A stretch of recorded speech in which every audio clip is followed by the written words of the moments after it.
¿Ustedes alguna vez se han puesto a pensar o se han preguntado por qué hay tantas iglesias en el mundo?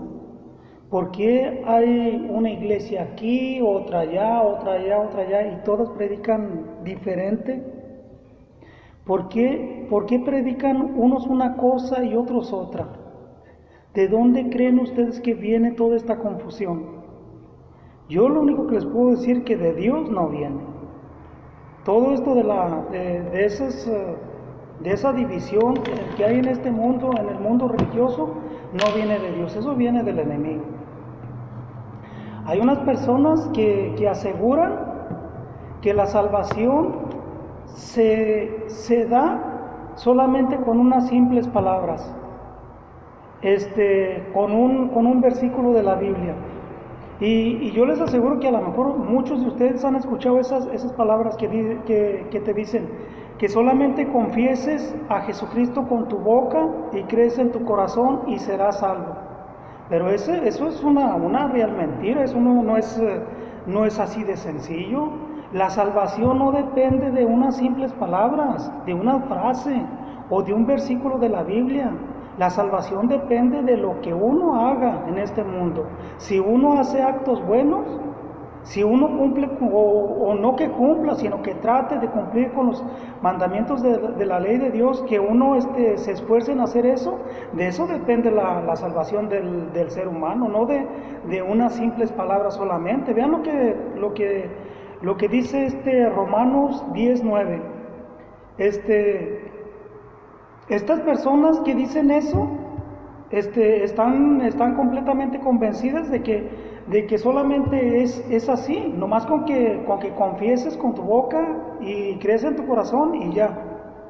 Dice, porque si confiesas con tu boca que Jesús es Señor y crees en tu corazón que Dios lo resucitó de entre los muertos, serás salvo. ¿Cómo puede ser eso? ¿Cómo puede ser eso o aquí qué cosa es lo que está diciendo Pablo? Pablo les envía esta carta a los romanos y aquí nos podríamos hacer una pregunta. Entonces, ¿Pablo estaba equivocado? No, Pablo no estaba equivocado, Pablo tiene la razón, es verdad eso, pero no basta, o sea, no quiere decir que cuando tú creas en tu corazón y confieses con tus labios que Jesucristo es el Señor, significa que te vas a quedar ya con eso, significa que tú vas a buscar la salvación. Jesucristo no nos va a salvar nomás porque lo confiésemos.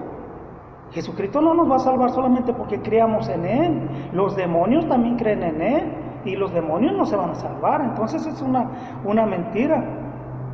Vean lo que dice Marcos 10:17 en adelante. Vamos a ver para ver si es que es cierto. Marcos 10:17 en adelante. Vamos a ver si Jesucristo nos dice así como Pablo. Con esto yo no quiero decir que Pablo esté equivocado. Pablo tiene la razón, pero Pablo no estaba hablando en ese contexto. Pablo estaba hablando de otra cosa, porque la carta a los romanos casi se enfoca siempre en la ley de Moisés, en definir la ley de Moisés y la ley, la antigua alianza, y ahora que estamos en la nueva alianza. Entonces, por eso es que Pablo habla de eso. Dice el 17, dice, se ponía ya en camino cuando uno corrió a su encuentro y arrodillándose ante él, o sea, arrodillándose ante Jesús, le pregunta, Maestro bueno, ¿qué he de hacer para heredar la vida eterna? Vamos a ver si Jesucristo le dice, solamente cree en mí, confiésame con tus labios y ya con eso te salvas. Vamos a ver qué le dice. Dice el 18, Jesús le dijo, ¿por qué me llamas bueno? Nadie es bueno sino solo Dios. El 19, ¿ya sabes los mandamientos?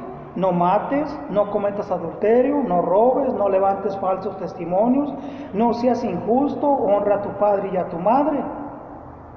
Le dice, ya conoce los mandamientos y le da una lista de los mandamientos. ¿Por qué Jesucristo no le dice solamente cree en mí? confiésame con tu boca y cree en tu corazón y serás salvo. ¿Por qué no le dice eso?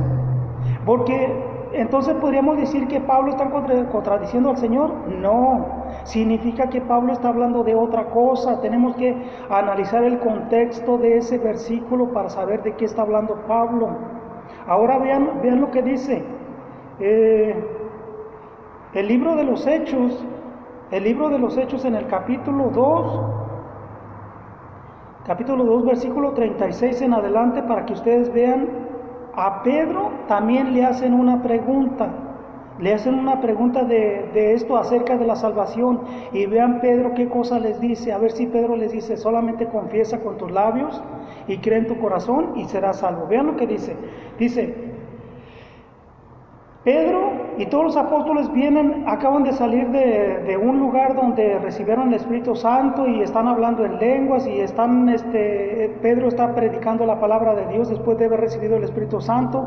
Antes tenía mucho miedo, ahora ya con el Espíritu Santo sale con mucho valor y empieza a predicar la palabra de Dios y la gente se le empieza a juntar, a amontonar y vean lo que dice el 36. Y vean lo que Pablo les dice a esta gente. Dice: sepan pues con certeza toda la casa de Israel, o sea, toda la gente del pueblo de Israel, del pueblo de Dios, que Dios ha constituido Señor y Cristo a este Jesús, a quien ustedes habéis crucificado, a quien ustedes crucificaron. Y vean lo que dicen estas personas en el 37, cómo le hablan a Pedro. Le dicen: al oír esto, dijeron con el corazón confundido a Pedro, a los demás apóstoles: hermanos, ¿qué hemos de hacer? ¿Qué tenemos que hacer? ¿Qué tenemos que hacer? ¿Para qué? Para salvarnos. Después que estos hombres se dan cuenta de lo que hicieron, le dicen: ¿qué tenemos que hacer? Y ven lo que dice el 38 Pedro. Vamos a ver si Pedro les dice: solamente confiesen con sus labios, solamente crean en su corazón y serán salvos. Vean a Pedro a ver qué cosa les dice. Pedro les contestó: conviértanse y que cada uno de ustedes se haga bautizado en el nombre de Jesús para remisión de vuestros pecados, para que se les perdonen sus pecados y recibirán el Espíritu Santo. Pedro no les dice solamente confiesen a Jesucristo, crean en su corazón y serán salvos. Pedro no le está diciendo eso. Entonces, ¿qué cosa es lo que tenemos que entender aquí? A esas personas que andan allá afuera, miren, yo me he topado con muchísimas personas que me han dicho eso y yo entiendo que estas personas son engañadas por otras personas. Y estas personas, yo entiendo que de todo corazón, esas personas pues quieren ayudar con la salvación del ser humano y ellos pues engañados hacen eso, lo hacen con buena intención. ¿Lo hacen con buena intención de qué? De que ellos quieren que todas las almas se salven, pero lo están haciendo equivocadamente. ¿Por qué? Porque estas personas, al creer todo eso que están diciendo, al creérselo, ¿qué cosa es lo que le están diciendo a otras personas? Que solamente con que digan eso y ya, se van a salvar.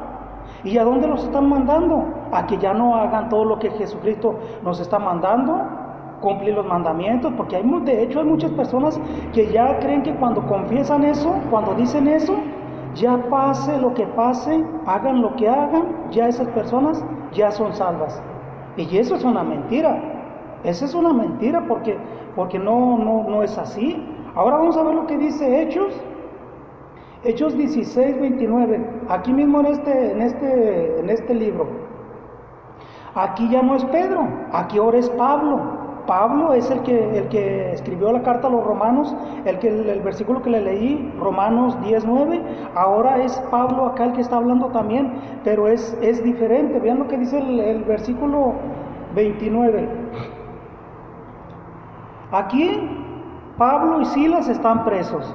y los tienen amarrados con cadenas, y incluso pusieron un guardia amarrado con ellos allí para que allí los cuidara, y ellos en la noche se ponen a cantar salmos y a orar y todo, y entonces llega el ángel del Señor y les quita las cadenas y abre las puertas. Y entonces cuando el carcelero se da cuenta de que pasó todo aquello, el carcelero entra de un salto hasta donde están ellos, y ven lo que pasa. Dice el 29, dice: el carcelero pidió luz, entró de un salto, y tembloroso se arrojó a los pies de Pablo y Silas, los sacó fuera y les dijo: señores, ¿qué tengo que hacer para salvarme?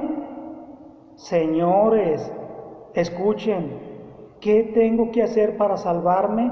Vamos a ver qué cosa le contesta Pablo. Pablo sí le dice algo así más o menos como lo que dice en Romanos, pero no es sencillamente así.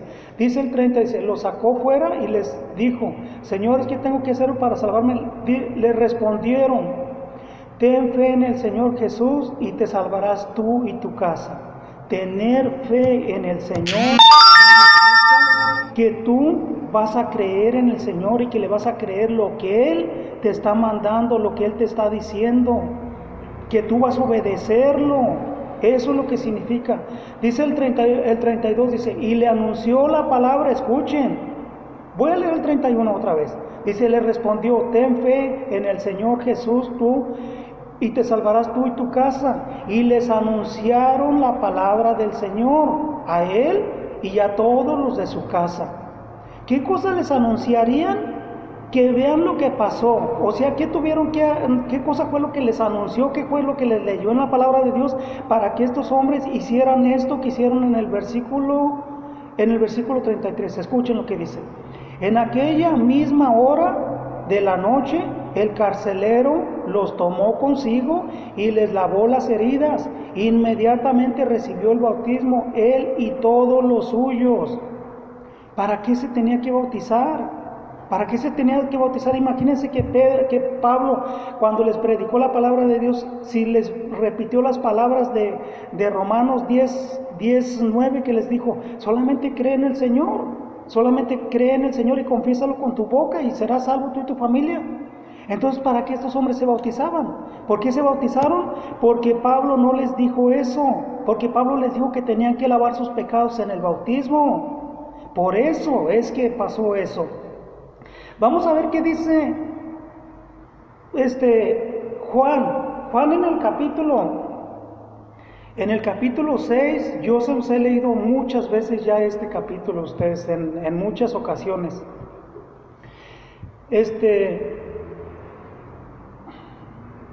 Juan en el capítulo 6, desde el versículo 35 por allí en adelante, empieza a decir, o sea, que Él es el pan bajado del cielo, que el que lo coma ya no morirá, que Él es el pan enviado o sea, que Él es el pan, que Él se compara con el maná. Dice: sus antepasados comieron el maná en el desierto y murieron. Dice: aquí tienen el verdadero pan, dice, para que el que lo coma ya no muera.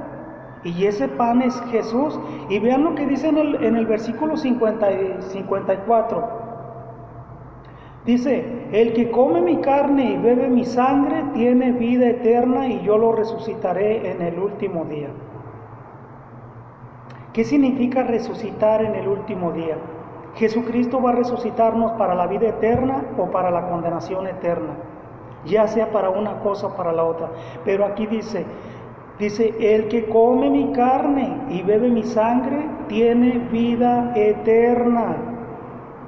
Entonces, ¿qué cosa tenemos que hacer para tener vida eterna? Para tener vida eterna, ¿qué tenemos que hacer? Comer su carne y beber su sangre. Vean cómo no es así tan sencillo como dicen estas personas. Esta es una doctrina equivocada, y esta doctrina nos puede llevar a la condenación eterna, porque yo he escuchado muchas personas que dicen que con solamente hacer esa profesión de fe ya te salvaste. Y esas personas ya no hacen otra cosa, ya con eso se quedan. ¿Por qué? Porque ellos ya están seguros que ya se van a salvar, porque les metieron esa idea en la cabeza, pero es una idea equivocada. Vamos a ver lo que dice Lucas 10:25 en adelante. Lucas 10:25 en adelante. Vean lo que dice. A ver, se levantó un legislata, o sea, se levantó un hombre más bien, se levantó un hombre y dijo para ponerlo a prueba, o sea, para poner a prueba al Maestro, al Señor Jesucristo, ¿qué he de hacer para heredar la vida eterna? O sea, para salvarme. Vean lo que le pregunta este hombre, ¿qué he de hacer para ganar la vida eterna? Y Jesucristo, vean la respuesta que le da. Jesucristo no le dice, solamente cree en mí, confiésame con tus labios, cree en tu corazón y serás salvo. No le dice eso. Le dijo, ¿qué está escrito en la ley? ¿Cómo lees? O sea, ¿qué está escrito en la palabra de Dios? ¿Qué está escrito en la Biblia? Y vean cómo este hombre, él solito, se echa la soga al cuello. O sea, este hombre yo no sé para qué va y le pregunta eso, si él ya lo sabía, pero el Señor quería que nosotros lo supiéramos, por eso hace que este hombre vaya y le pregunte eso. ¿Y por qué digo yo que se echa él solito la soga al cuello? Vean por lo que responde, dice, amarás al Señor tu Dios con todo tu corazón, con toda tu alma, con todas tus fuerzas y con todo tu mente, y a tu prójimo como a ti mismo.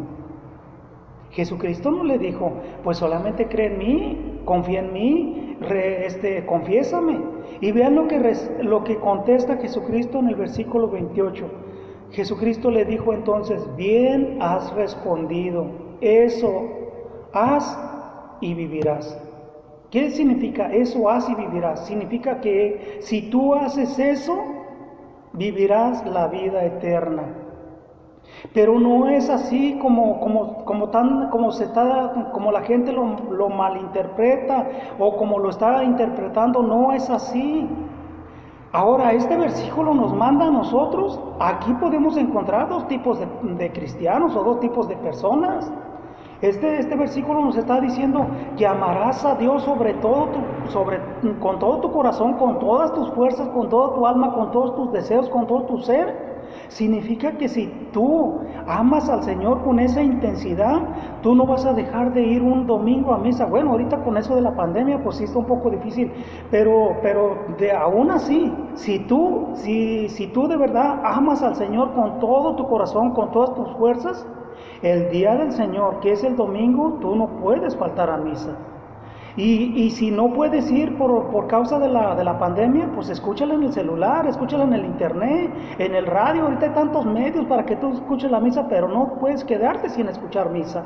Ahora, esas personas, si nosotros de verdad amamos a Dios como lo manda aquí en este pasaje, entonces quiere decir que nosotros vamos a ir a confesarnos, vamos a ir a comulgar, vamos a rezar el Santo Rosario. O sea, vamos a ser unos cristianos auténticos, no unos cristianos de nombre solamente. Y hay mucha gente que cree o sea, nomás con que crean en Dios y no van a misa, no se confiesan, no comulgan y creen, hermanos, que así se van a salvar. Oigan, pues ¿en qué mundo estamos? ¿Cómo es que el enemigo de Dios nos ha vendado tanto los ojos para que nosotros no podamos ver la verdad? Yo sé que estas palabras son un poco fuertes y a muchas personas les va a causar no les va a causar nada bueno. ¿Por qué? Porque yo sé que hay mucha gente que quizás van a escuchar este video y se van a dar cuenta de que en realidad ellos están viviendo eso, pero no se lo estoy diciendo para que se molesten, se los estoy diciendo más bien para que reaccionen, para que despierten, porque si no están haciendo, si no van a misa por lo menos los domingos y días de precepto, ahora yo estoy hablando por lo menos, que deberíamos de ir más veces a la misa, pero ya por lo menos el domingo en misas de precepto, y si no te confiesas, si no comulgas, ¿cómo pretendes salvarte? Miren, les voy a contar algo. Voy a tomarme unos 2 minutos para contarles algo que a mí me pasó. Cuando yo toda mi vida también viví creyendo así de esa manera, solamente que yo creía en Dios y ya con eso podía salvarme. Pero yo no, pero pues sabemos que eso es una mentira. Hace como algunos 12 o 13 años que llegué yo aquí a Tijuana y llegué a una parroquia que era la que me correspondía, la que estaba más cerca de mi casa. Y me tocó ir con un sacerdote, un verdadero sacerdote santo. y les voy a decir el nombre de ese sacerdote. Yo sé que mucha gente lo conoce porque él es de las redes sociales, está activo en las redes sociales, se llama Carlos Santillán.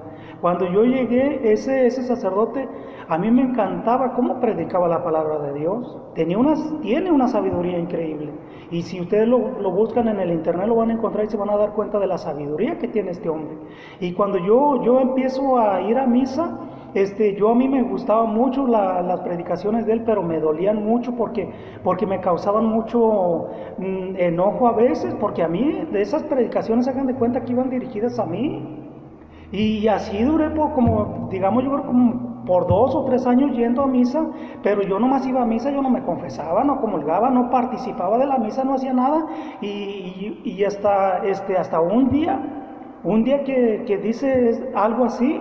Yo recuerdo que llegué ese día y me siento y empezó la predicación y empezaron las pedradas, unas palabras fuertes, mis hermanos. Esas palabras a mí me hicieron casi que pues estuve a punto de irme de la iglesia. Empieza a decir el sacerdote, hay mucha gente, dice, que viene aquí, se sienta aquí en una banca, dice, ahí hasta se duerme a veces, dice, pero no participa de la misa, no responde la misa, no canta las alabanzas, no se confiesa, no comulga, y creen que así se van a salvar. Dice, no, mis hijos, de esa gente está llena el infierno. ¿Y saben qué? Cuando me dijo esas palabras, de esa gente está llena el infierno, a mí me pegaron fuerte. ¿Por qué? Porque yo era una de esas personas, que yo no me confesaba, no comulgaba, no participaba de la misa, no respondía, no cantaba, nada, absolutamente nada. Entonces yo dije, en ese momento, ¿saben qué pensé? Dije, yo no tengo por qué estar escuchando estas palabras aquí, de que me voy a ir al infierno. No, yo me voy de aquí, me salgo y me voy a otra iglesia donde me digan palabras bonitas, las palabras que yo quiero escuchar. Y estuve a punto de hacerlo, pero ¿saben qué? Me quedé pensando y dije, bueno, ¿y a dónde voy a ir? ¿A donde me digan mentiras? ¿A donde me den palmaditas en el lomo? ¿A donde me digan, hermano, usted no se preocupe, usted solamente confiese a Jesucristo con su boca y cree en su corazón y será salvo? ¿A donde me dijeron una mentira? Dije, no, este sacerdote tiene razón. Yo soy el que estoy mal y yo soy el que tengo que arreglar mis problemas. Y de allí, mis hermanos, de allí fue de donde yo cambié mi vida, porque no estaba siendo un cristiano auténtico, estaba siendo un cristiano de mentiras solamente. Bueno, solamente les quería comentar eso, ¿verdad? Yo no sé si alguien, pues, ojalá que si alguien está pasando por esto, pues que reaccione, ¿verdad? Que despierte.